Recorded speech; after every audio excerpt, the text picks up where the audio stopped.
한국인의 문해력은 나쁘다. 박재 원전주 완산고 교사.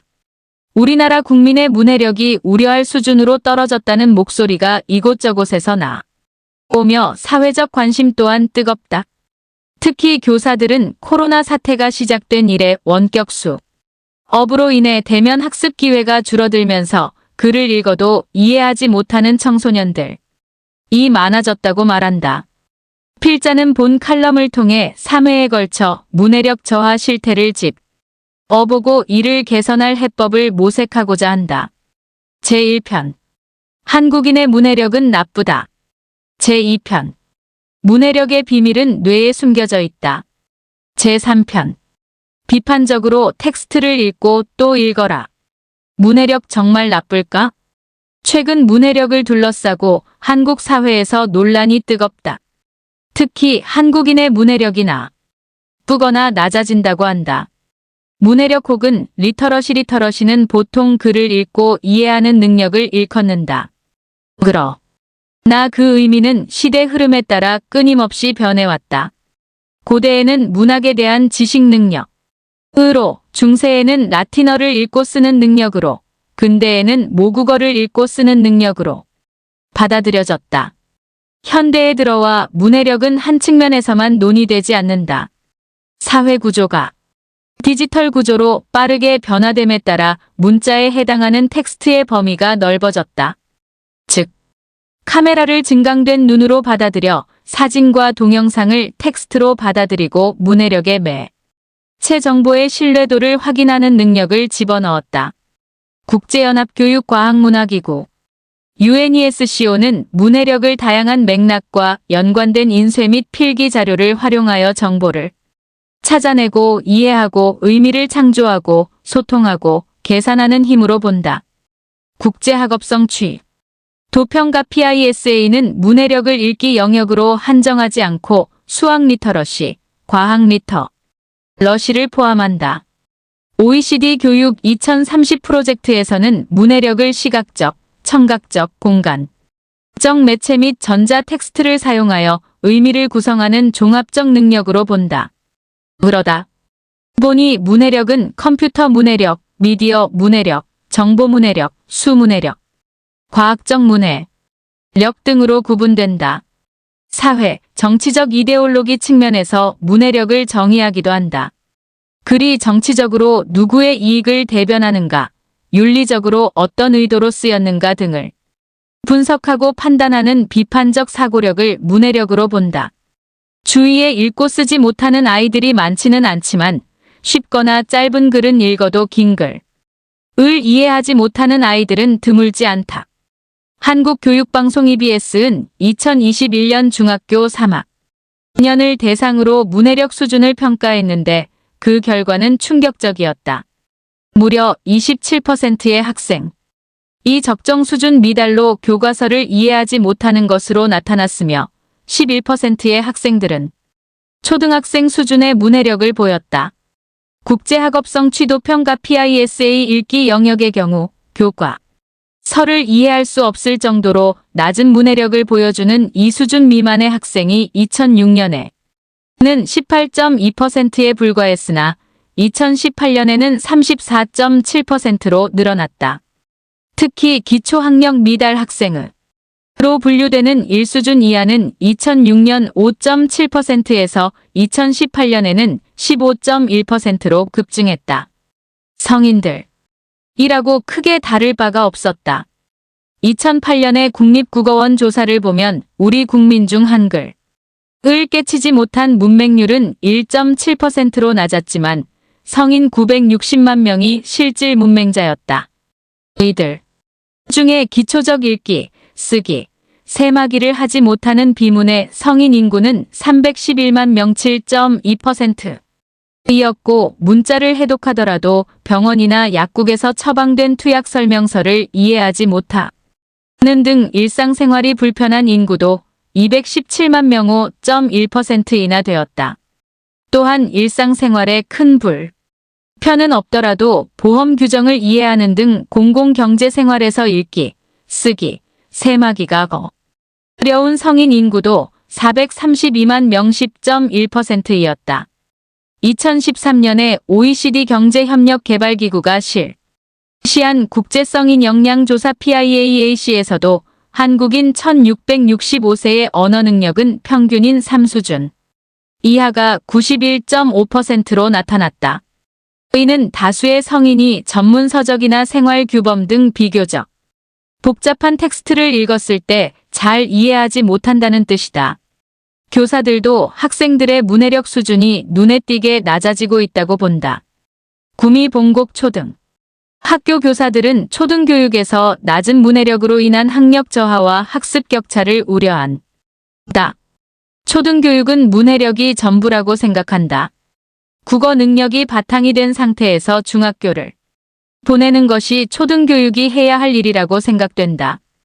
교과서에 나오는 제재를 이해하고 분석할 수조차 없는 아이들이 우리 반에는 많다. 우리 반만 그런가? 문해력이 바탕이 되지 않으니 프로젝트 수업이 어렵다. 예를 들어 프로젝트 수업 후 평가할 때 참 재미있었다, 즐거웠다 등 단순한 표현밖에 되지 않는다. 더 깊게 읽고 제대로 자기를 표현하는 능력을 길러주고 싶다. 사회나 과학 프로젝트를 할 때 학생들에게 사료, 텍스트를 주면 이해하지 못한다. 다음 단계를 가야 하는데 갈 수가 없다. 교사는 조급해지고 결국 아이들이 해결해야 할 것들을 교사 주도로 설명하고 있을 때가 있다. 프로젝트를 수행할 바탕이 약하다. 늘 대충 이렇게 하면 되겠지 하고 수업을 행하였는데 안 될 것 같다는 죄책감이 들었다.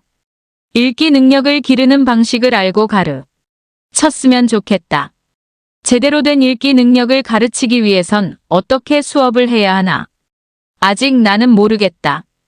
그냥 해서 좋았다는 보여주기 방식의 수업이 아니라 일상 수업에서 문해력이 증진되는 수업을 경험해보고 싶다.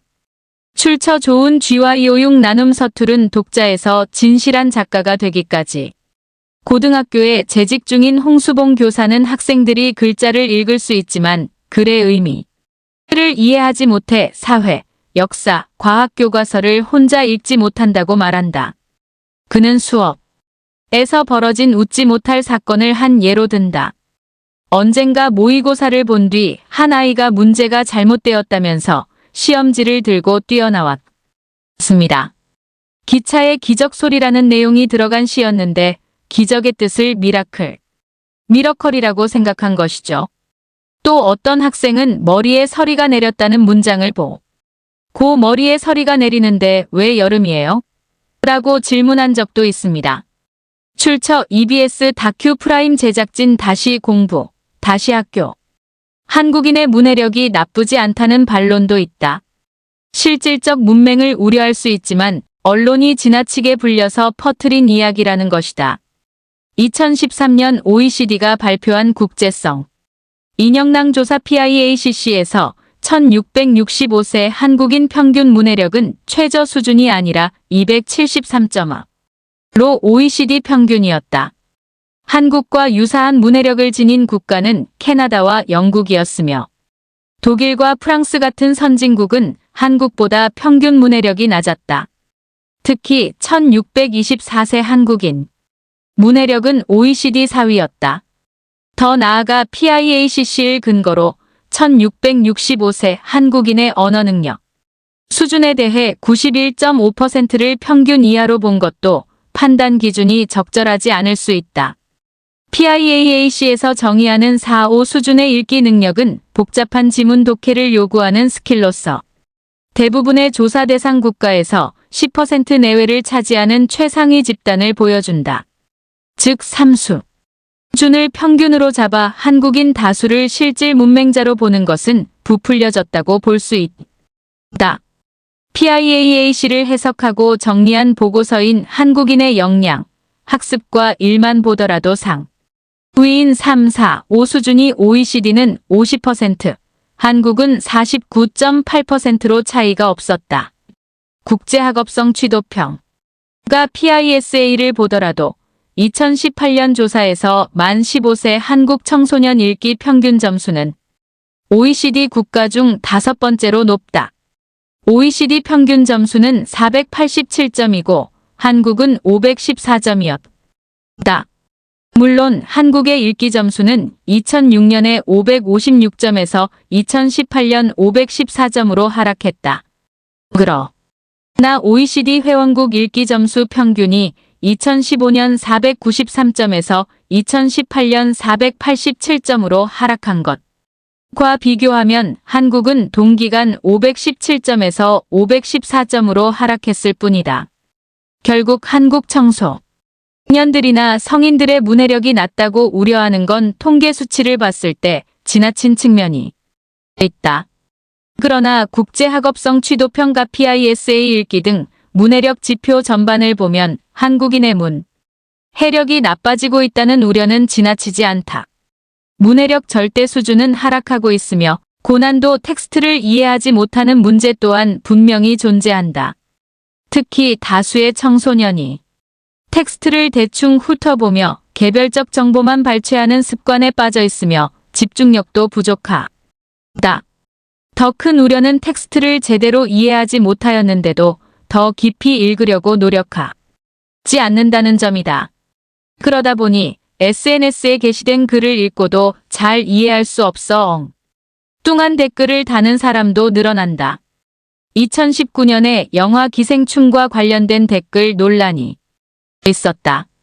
영화평론가 이동진은 기생충을 보고 SNS에 상승과 하강으로 명징하게 직조해낸 신랄하면서 처연한 계급 우화라는 한 줄 평을 남겼다.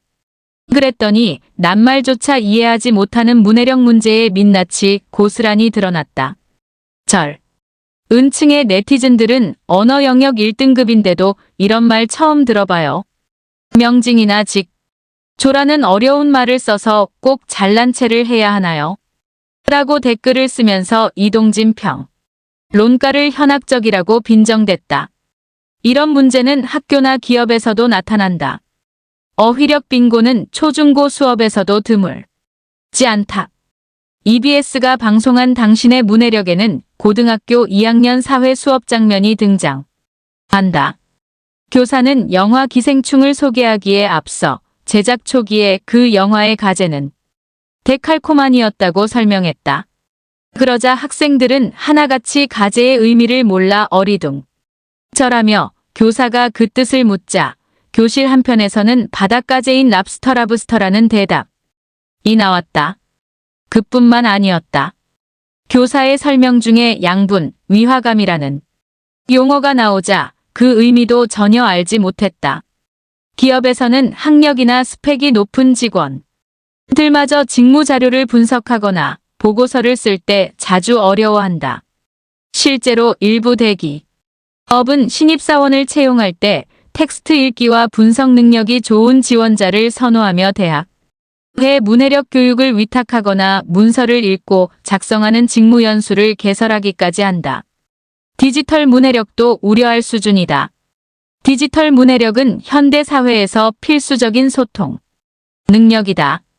즉 다양한 매체로부터 쏟아지는 정보 중에 가짜뉴스 등에 휘둘리지 않고 필요한 정보를 선별하려면 메시지를 이해하고 조직할 수 있어야 한다. 그러나 한국의 디지털 문해력 수준은 OECD에서 가장 낮다. 학교에서 인터넷 정보의 편향성 여부를 판단하는 교육을 받았다는 비율도 OECD 평균에 못 미친다.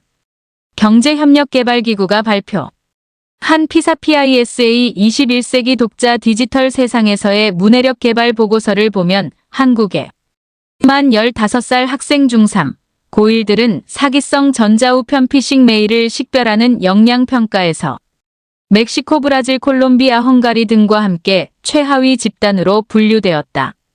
요컨대 한국인의 문해력 순위에 대한 논란이 있지만 글이나 디지털 매체의 정보를 깊게 이해하는 능력은 점점 낮아진다고 보아야 한다. 문해력에 대한 미신, 문해력의 사진, 사파, 만화, 유튜브, 영화 등 시각 매체가 책보다 효과적이라는 입장이 있다.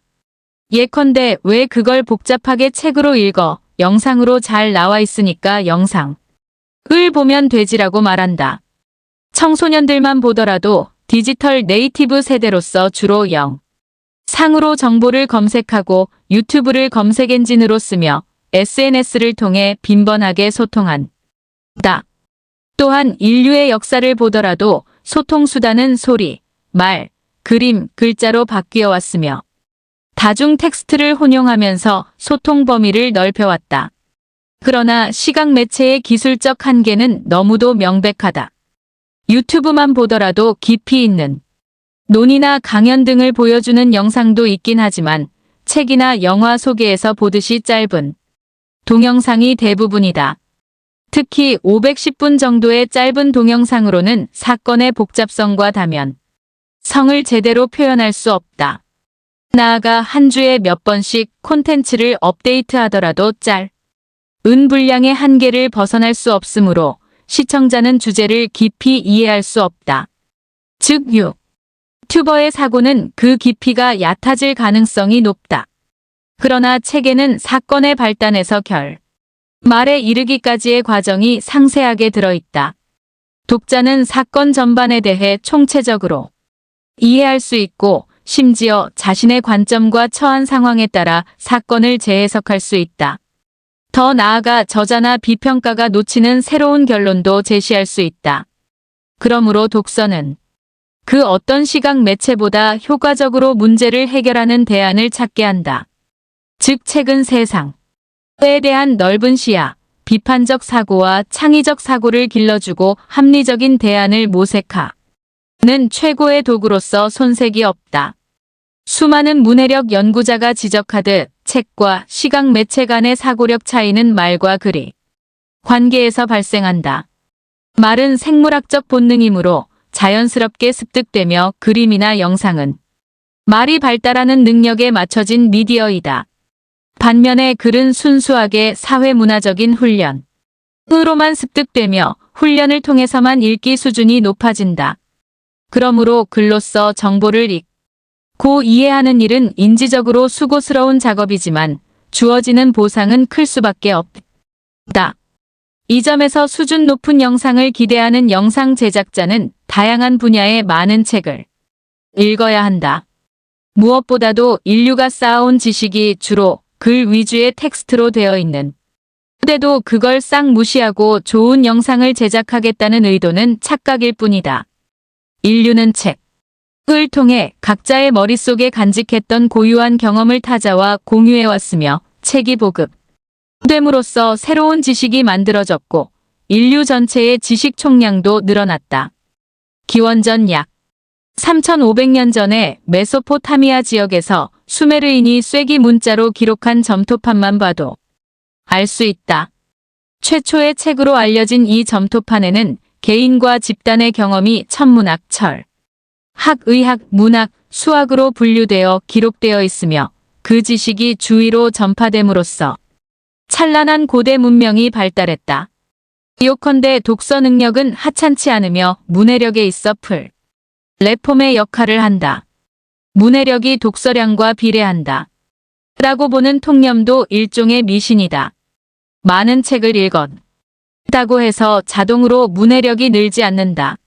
수십 권의 책을 읽은 아이라도 낮은 문해력을 보일 수 있다. 반면에 책이 부담스럽다면 짤막한 글부터 수준에 맞게 차츰차츰 읽는 아이들의 문해력이 높을 수 있다. 다독이 나쁘다는 뜻이 아니다. 다양한 분야의 책을 많이 읽을수록 세계를 더욱 잘 이해할 수 있다.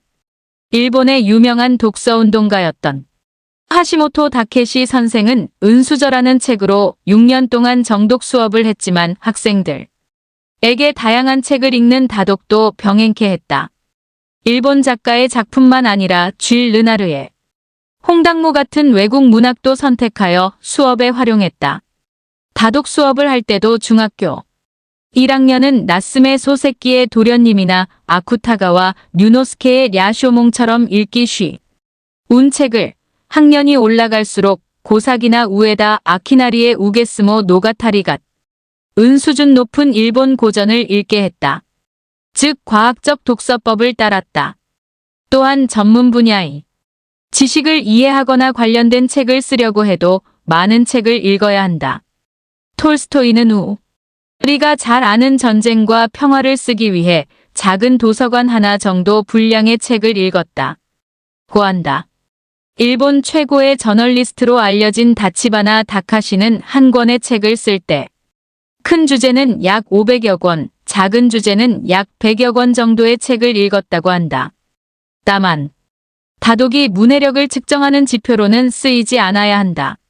주위에서 몇 년 동안 도서관에 다니면서 1만 권의 책을 읽었다. 매년 1000권씩 꾸준하게 읽는다.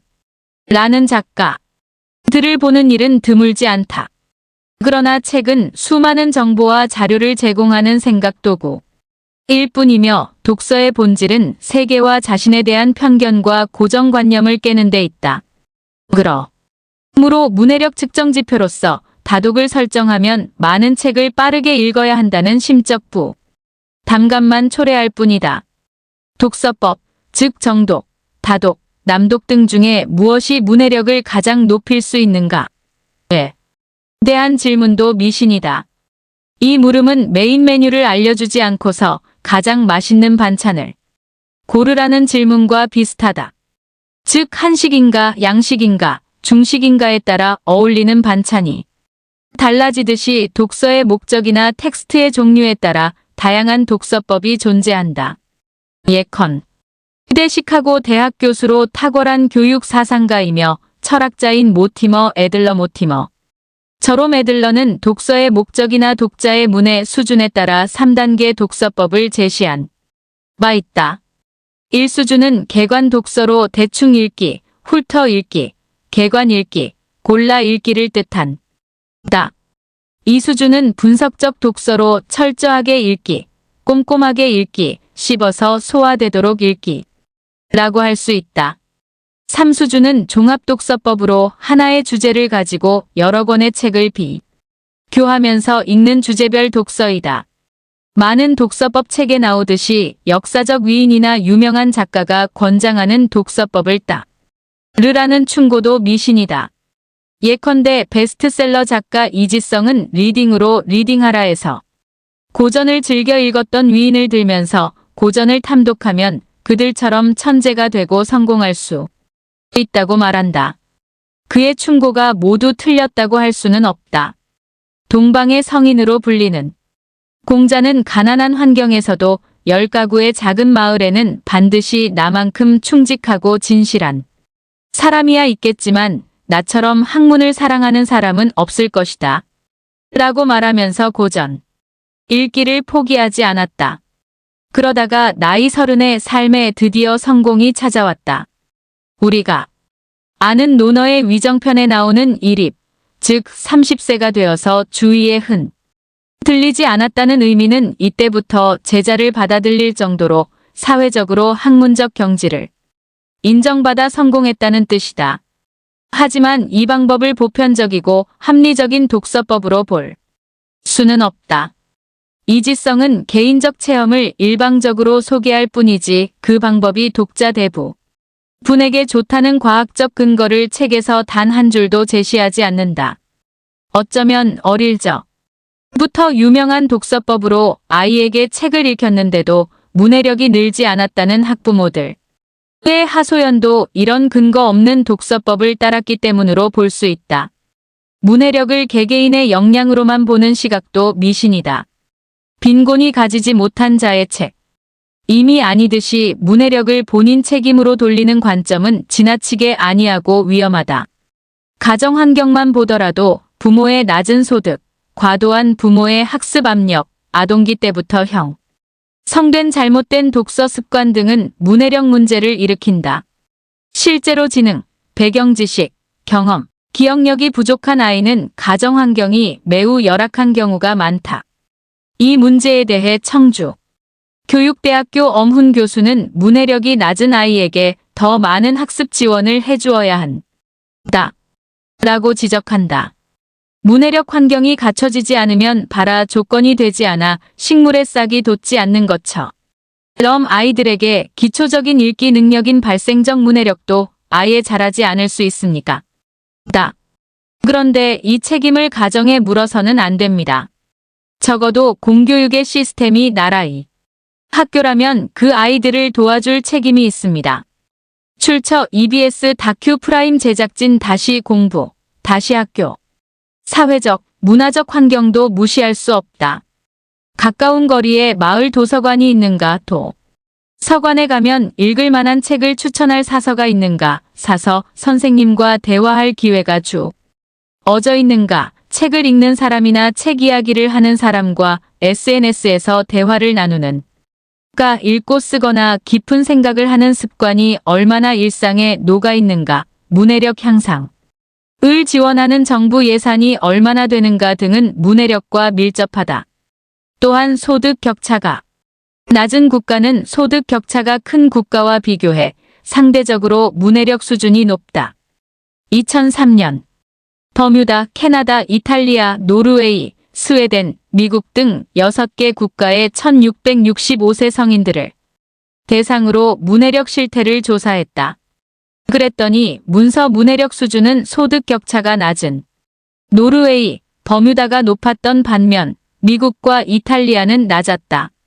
수리 문해력 수준도 소득 격차가 낮은 스웨덴, 노르웨이가 소득 격차가 높은 미국과 이탈리아보다 높았다. 과학적 독서법으로 책을 읽어야 한다.